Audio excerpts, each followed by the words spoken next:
Hey guys, Garrett McLaughlin here, and in this video today I want to show you 4 of my favorite exercises using the mini band. These mini bands or loops are very beneficial to help build strength, neuromuscular activation, and stability surrounding the hips. The problem is I commonly see people performing the same exercises over and over again. So in this video, I want to help provide you a couple additional suggestions for you to see better results using the mini band. Stay tuned.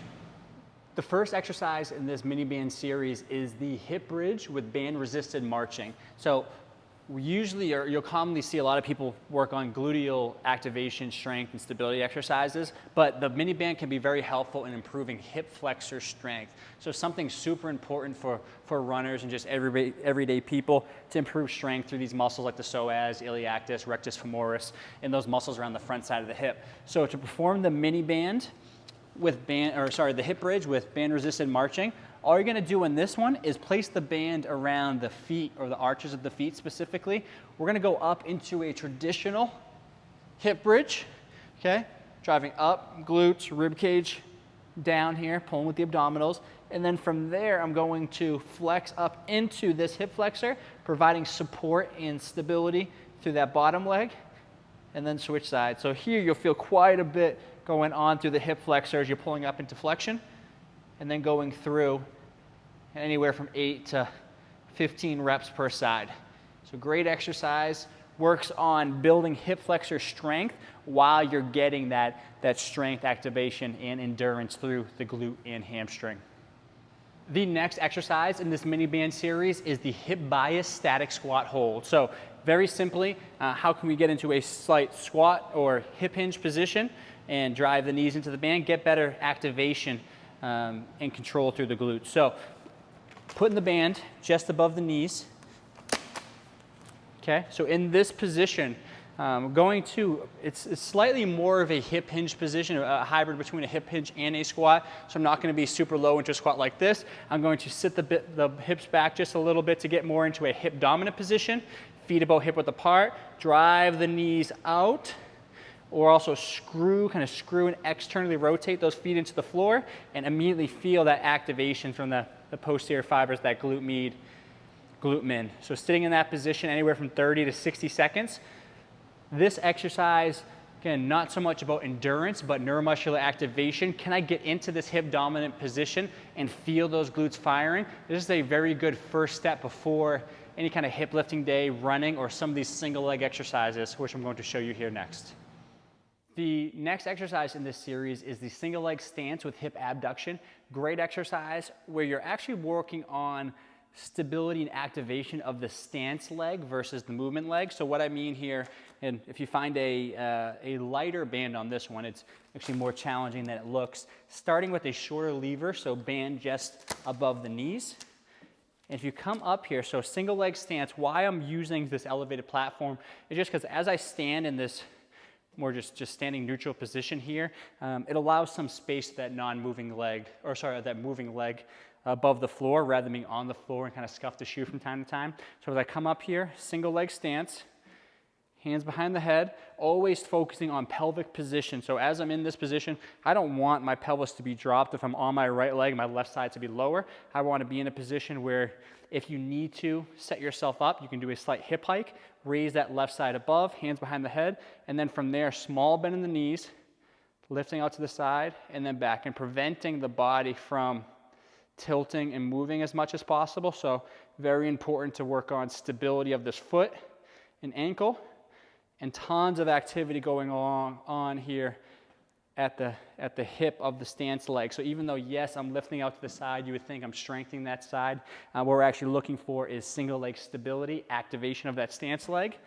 And then from there, same thing on the other side. Coming up, looking for pelvic position, doing anywhere from 8 to 15 repetitions, but looking at neuromuscular activation, stability, and endurance in single leg stance. To make that more challenging, all I need to do is slide that mini band down to the ankles, increase the lever arm of resistance, and then I can go up into that same position. Small bend in the knee, this balanced leg, driving out to the side, good balance, control, and just feeling the firing and activation of that hip. So the fourth and final exercise in this mini band progression is what's called lateral toe taps. Lateral toe taps have become one of my favorite exercises that look at single leg stability, alignment of that leg, neuromuscular activation, balance. There's a lot of key things that you'll get from this exercise, but I definitely recommend some of those beginning steps to build up to this, okay? So lateral toe taps, just to show you a couple different ways we can do this, very similar to the single leg stance with hip abduction that I showed previously, but now what I'm going to do from this position, small bend in the knees, butt back, not trying to get super low here, especially if you're a runner. So we really want to recreate that position that you're in while running, which is not the super low position. Again, if you're looking at it for other activities, depending on that activity, you can increase the range of motion through this one. But small bend in the knees, hips back. Then all I'm going to do, tap this left leg out to the side, and then come back. So working on, once again, single leg stance, good glute activation and control there. Foot is in a nice firm position, big toe pushing down to the ground, trying not to let that ankle rock around, and in turn the knee collapses in, okay? So working on anywhere from 10 to 15 repetitions here, okay? And then same thing, other side. So as this knee comes out to the side, this leg, you can think what's happening at this stance leg. The band is starting to pull and wants to provide that valgus or internal rotation force at the knee. So I need to, in turn, use these muscles, the foot, the hip, to stabilize that leg so it increases activity throughout that stance leg. So the moving leg helps challenge the stance leg. Okay? From there, to make that one more challenging, I can simply go down to ankle, okay? Increase the lever arm, and even though that band is not pulling around the knee, this longer lever should increase activity and the demand on that stance leg. And then going through that same thing, but just nice and control, really focusing on the key points: foot, good contact with the ground, knee aligned, hip engaged, providing that stability, and going through anywhere from 10 to 15 reps of that one. Okay, there you have it. Thanks for checking out this video today for the best exercises to perform with a mini band or loop. I definitely hope you enjoyed those variations that you can use with this mini band. Getting away from a lot of those traditional exercises like the lateral band walks and the reverse monster walks, which still have their time and place, but adding a little more variability within your strength training program, especially if you're a runner, to strengthen the hip flexors, work on neuromuscular activation, single leg stability. These mini bands can be very helpful in that regard. So if you have any questions, feel free to leave a comment, and I hope you got some value from this video today. Thank you.